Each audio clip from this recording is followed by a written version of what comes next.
Bonjour à tous et bienvenue dans notre palado. Ici c'est Ilias, votre hôte. Aujourd'hui, nous avons Yasmine avec nous pour explorer la culture algérienne. Comment ça va aujourd'hui, Yasmine? Bonjour, ça va bien Ilias, merci de m'inviter. Je suis vraiment heureuse d'être ici et de partager un peu de ma culture. Super. Pour commencer, Yasmine, pour ceux qui ne savent pas où se trouve l'Algérie, peux-tu nous dire où se situe ce magnifique pays? Bien sûr Ilias, l'Algérie est en Afrique du Nord, au bord de la mer Méditerranée. Elle partage des frontières avec d'autres pays comme le Maroc, la Tunisie et aussi le Mali. Et parlons de l'économie et de la vie quotidienne en Algérie. Comment est la vie en Algérie sur les plans économiques? L'économie en Algérie dépend beaucoup du pétrole et du gaz. Et puis, il y a des secteurs comme l'agriculture et le tourisme qui se développent aussi. C'est intéressant. Parlons justement du coût de la vie. Est-ce que tu peux nous dire si c'est cher de vivre en Algérie? Le coût de la vie varie, mais en général, c'est abordable comparé à d'autres endroits et d'autres pays. Je trouve que les prix des produits de base, par exemple, sont raisonnables aussi. Intéressant. Donc, parlons des tarifs. Comment sont les prix pour les repas au restaurant ou les transports en Algérie? Les prix pour les repas au restaurant et le transport sont généralement aussi abordables. On peut trouver des options pour tous les budgets. C'est bon à savoir. Et pour nos auditeurs curieux, l'Algérie est-elle un pays touristique? Oui, l'Algérie a des sites historiques, des plages magnifiques et aussi le désert de Sahara. Aussi, c'est un pays avec un grand potentiel touristique, bien que malheureusement, ce n'est pas aussi populaire que dans des autres endroits. Super, Yasmine. Maintenant, plongeons un peu plus dans la vie quotidienne en Algérie. Parlons de la religion. Quelle est la religion principale en Algérie? La religion principale en Algérie est l'islam et la majorité des Algériens sont des musulmans. D'accord.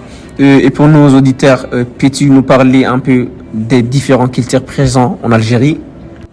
Absolument. L'Algérie est un mélange de cultures. Il y a la culture arabe, berbère, mzabi, chaoui et bien d'autres. Et chaque région a ses propres traditions. Et les différentes cultures se croisent dans la vie quotidienne, que ce soit dans la cuisine, la musique ou même dans les célébrations. On peut voir des empreintes et des échanges constants, créant une dynamique culturelle unique. Très passionnant. Parlons maintenant de ta ville, Bijaya, et de la culture kabyle. Qu'est-ce qui rend cette région si spéciale? Bijaya est une ville en Kabylie, une région montagneuse. La culture kabyle est riche en traditions et parle le kabyle, c'est une langue berbère. La musique et la danse sont très importantes dans notre quotidien aussi. Bien détaillé. Yasmine, et maintenant parlons des traditions. Quels sont les plats traditionnels que nos auditeurs devraient absolument connaître? La cuisine algérienne est délicieuse. Il y a le couscous, le chorba, tagine et les pâtisseries comme les marcloutes aussi, ils sont vraiment à goûter. Ah, ça me donne faim. Changeons de sujet. Parlons un peu de la musique kabyle.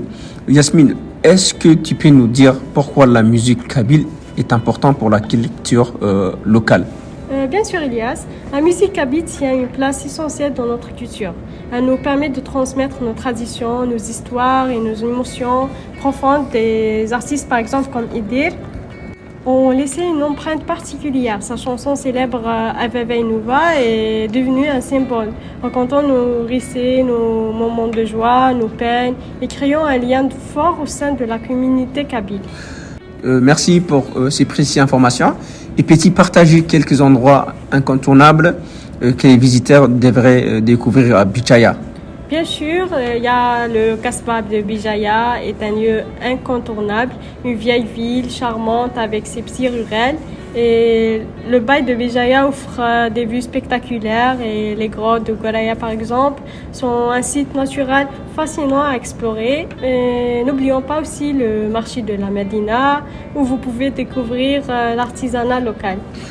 Explorons maintenant un peu les côtés festifs de la culture. Peux-tu nous parler de certains festivals importants en Algérie et en Kabylie? En Kabylie, nous célébrons des festivals comme par exemple Yenayer qui est le Nouvel An berbère, avec des festivités colorées et des plats traditionnels. En Algérie, le festival de Timgad par exemple, met en avant la musique et l'art. Ces événements montrent combien notre culture est déversée et riche. Donc parlons maintenant des moments spéciaux en Algérie, et comme l'Aïd et les Ramadans. Yasmine, pourrait-il nous expliquer comment ces célébrations rassemblent les familles et créent des souvenirs inoubliables? Oui, le Ramadan et l'Aïd en Algérie sont des moments très spéciaux où la famille est au cœur de tout. Pendant le Ramadan, par exemple, toute la famille se réunit pour partager les repas de l'iftar, marquant la fin de jeûne quotidien.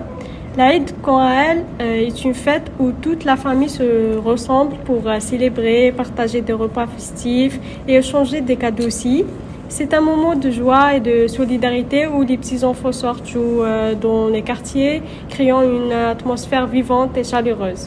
Et toutes ces traditions renforçant les liens familiaux, bien sûr, et contribuant à la richesse de la culture algérienne. Parfait, Yasmine, pour cette discussion enrichissante sur la culture kabyle.